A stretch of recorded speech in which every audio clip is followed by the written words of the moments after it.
The diagnostic approach of diarrhea and the principles of treatment. The pathomechanism of diarrhea, it can be osmotic diarrhea, secretory diarrhea, exudative diarrhea, and dysmotility. The causes of diarrhea can be diet, inflammatory, infectious, extraintestinal, neoplastic, and motility.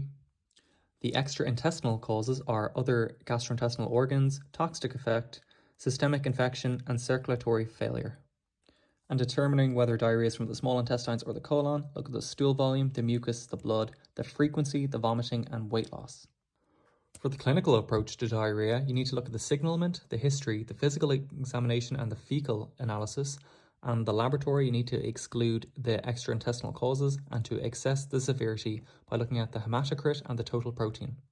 And the principles of the treatment are fluid therapy, dietary management, probiotics and prebiotics, and microbial therapy. So the pathomechanism of diarrhea, there are four major mechanisms. Osmotic diarrhea is from overeating.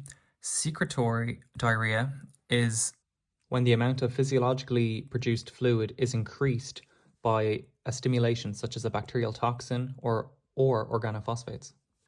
Exudative diarrhea is increased permeability of the intestinal wall mucosa. And dysmotility is altered peristalsis. It's usually developed as a secondary abnormality, such as dysbiosis or neoplasm. The causes of diarrhea. So for diet, it can be an allergy or change of the amount or overconsumption or toxins.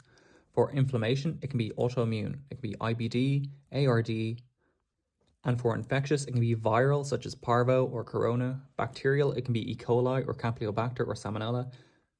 And for fungal, it can be histoplasma. For extraintestinal, it can be Addison's, pancreatitis, or liver disorders, or even kidney diseases.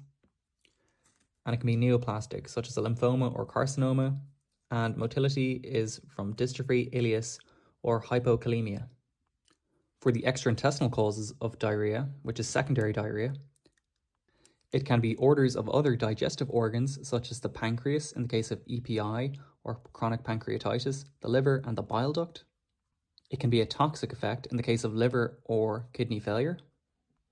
It can be a systemic infection such as distemper or leptospiro. Or it can be circulatory failure such as heart failure or portal hypertension in the case of portosystemic shunt. So severe anemia can cause circulatory failure, which leads to diarrhea. When comparing whether diarrhea is from the small intestines or the colon, you need to look at the mucus. In the small intestine, mucus is rare. In the large intestine, mucus is common. If there's blood present, it can be digested blood. It's from, such as melena, it's from the small intestines. If it's blood stripes, which is fresh blood, it's from the colon. If the frequency of the defecation is normal or slightly increased, it's from the small intestines. But if it's extremely increased, it's from the large bowel. And vomiting is very common when it's small intestinal diarrhea, but it's rare in large intestinal diarrhea. And in small intestinal diarrhea, weight loss is very common, but it's rare in colon diarrhea. For the clinical approach, you need to look at the signalement, the history, the physical examination, the fecal analysis, the diagnostic measures. So for the signalement, look at the age. In young animals, it's more likely to be infectious diseases. In older animals, it's more likely to be neoplastic diseases and chronic enteropathies. Also look at the breed. Some breeds are more disposed to the chronic diseases, such as in German Shepherds, chronic inflammatory enteropathy, EPI. In retrievers, food responsive enteropathy. And Yorkshire Terriers are more likely to get lymphangiectasia, which is a disorder of the lymphatic vessels of the small intestine. For the history, look at the symptoms. How long has the animal been ill for? What are the characteristics of the feces and defecation? Ask the owner to collect fecal samples or score the feces on a fecal score chart. Look at the environment and diet. Are they exposed to parasites or toxins? Are they in contact with infected animals? In the diet, are there any recent changes? Are they on a raw meat diet? For the physical examination, see if there's any vomiting, abdominal discomfort or pain, fever, hypothermia, dehydration, and weight loss. For the fecal analysis, you can do a direct smear to see if there's any parasite eggs. You can do a fecal flotation to see if there's any parasites. You can do a bacterial culture, but only in the case of relevant clinical signs, such as Campylobacter, Salmonella, or Clostridium. You can also do an ELISA test for parvo. Also, in the laboratory tests, the aim is to exclude extraintestinal causes. So look at the liver, the kidneys, the pancreas, and assess the severity, such as looking at the hematocrit, the total protein, the lactate, the electrolytes, the glucose. If albumin is below 20, you have hypoalbuminemia. So for the principles of treatment, you need to do fluid therapy, dietary management, probiotics and prebiotics, and antimicrobial therapy. Fluid therapy is divided into 5 parts: indication, aim, route, dose, and speed of infusion. For the indication, look if there's exaggerated loss of fluids and electrolytes. The aim, so vomiting leads to diarrhea and dehydration, therefore it's important to rehydrate the animal. For the route, in a mild case you can do oral rehydration therapy, so give an isotonic fluid with electrolytes, glucose, and micronutrients. In severe cases, do an intravenous route, and you can do a subcutaneous route in milder situations. The dose depends on the body weight and the grade of dehydration. So if it's more than 5%, it's dehydration. This is when there's tacky mucous membranes. If it's 8%, it's moderate. This means there's decreased skin sugar. If it's 10%, this is severe. If it's 12%, it's very severe. This means there's persistent skin tenting. And if it's over 12%, this is life-threatening. This is hypovolemic shock. To calculate the dose, this is the dehydration percentage of the animal multiplied the weight in kilograms multiplied by 10. This is the amount in milliliters per day to be given. For the speed of the infusion, it depends on the rate of loss. If there's an acute deficit, it should be 2 to 4 hours. It should be replaced quickly. If it's around 12 to 24 hours, it should be 4 to 8 hours, the rate of rehydration. And if it's a chronic deficit, there should be around 12 to 24 hours, so a 1-day administration. For dietary management, the aim is to prevent malnutrition and to feed enterocytes. It also depends on the type of diarrhea, the duration, the severity, and the localization.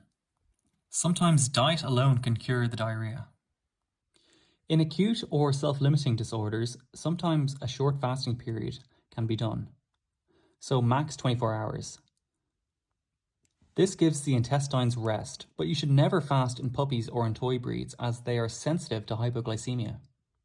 Then start feeding highly digestible, low-fat diet for 3 to 5 days and divide it into small amounts and feed small amounts and often. Never fast for a long time, so over 48 hours should never be done. It leads to malnutrition and increased morbidity and mortality. So for the steps in dietary management, you feed the animal ASAP, a palatable, warm, small amount, and make sure it's highly digestible. And if you want to increase the appetite, give an appetite stimulant such as diazepam in canines. You can't give it to cats as it causes hepatotoxicity. If oral feeding is not possible, have a feeding tube. So a nasoesophageal tube is very common and it's given for short periods. And a gastrostomy is given for a longer period of time, and this is to avoid esophagitis. Enteral feeding is done by a patient-tailored feeding plan. So you need to calculate the daily calorie requirement by an RER, which is resting energy requirement. The RER is 70 multiplied by the body weight in kilograms to the power of 0.75. So on day 1, you have 1/3 of the resting energy requirement. On day 2, you build it up to 2/3 of the resting energy requirement. And then on day 3 and 4, you have the entire resting energy requirement. And if a feeding tube is not possible due to non-functional small intestines or large intestines, or the animal cannot tolerate feeding tubes, you need to do parental feeding. This is where food is given directly to the enterocytes. And probiotics and prebiotics, they antagonize pathogenic bacteria, they improve mucosal immune response, and they improve permeability of the intestine. Probiotics are living organisms such as lactobacillus, and they're beneficial to the body. Prebiotics are insoluble fibers for the bacteria in the gut. And symbiotics are a combination of probiotics and prebiotics. And for antimicrobial therapy, so you give metronidazole or tylazine for a longer period of time. And you never give antibiotics in mild diarrhea with an unknown cause due to resistance.